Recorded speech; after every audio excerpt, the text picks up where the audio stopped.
Senator, can you tell us about a specific instance where you realized it was important to listen to diverse voices? Oh, you know, it's important every single day when you try to put together a policy to fix a problem. You need to hear about that problem from a whole lot of different angles. So for example, on student loan debt, you can look at it and say, wow, there is a ton of student loan debt out there.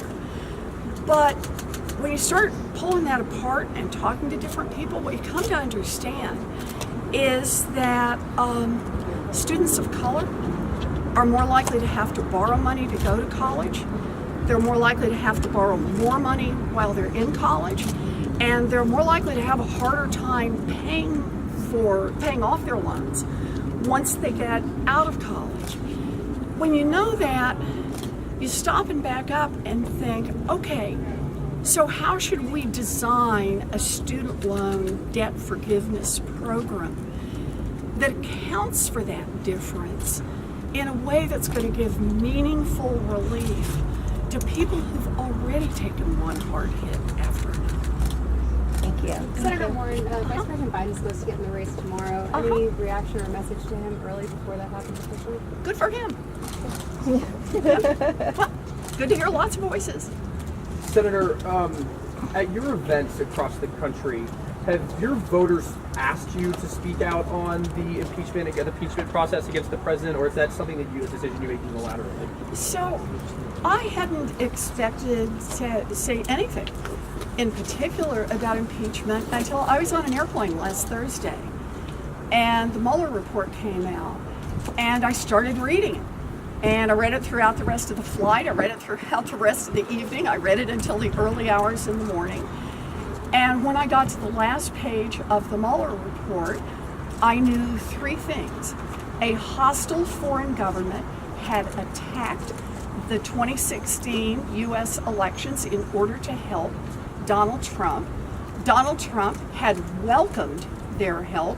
And when the federal government investigated those first two items, Donald Trump did everything he possibly could to derail, push aside, or otherwise obstruct that investigation.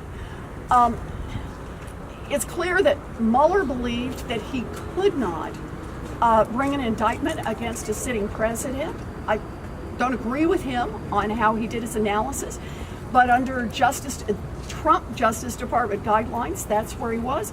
So he served the whole thing up to the United States Congress. And that means accountability comes to the people in Congress who swore an oath to the Constitution of the United States. This is not just about Donald Trump. This is about what a president of the United States is permitted to do. In a dictatorship, the government all circles around and protects the guy at the center. But in a constitutional democracy like ours, no one is above the law, and that includes the President of the United States.